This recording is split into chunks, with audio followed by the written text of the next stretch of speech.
Zoom video in Adobe Premiere Pro. So here's I'm selecting my video clip and selecting effect controls, and here we can see the anchor point. So we have to select the anchor point, and then here we can see these video clip anchor point showing.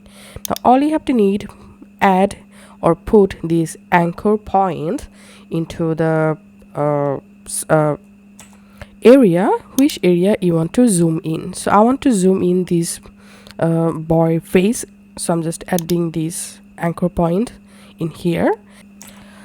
After that, select the scale option and enable keyframe first of all, and then move this play head and select the part in which part you want to zoom in.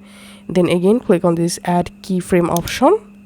Now just increase this scale value. I'm adding 150, and now if I play the video from start, as you can see the video is zooming in slowly. And if you want to zoom in the video first, then you have to decrease the distance between these two keyframes, and here you can see the result. That's why you can zoom in video in Premiere Pro.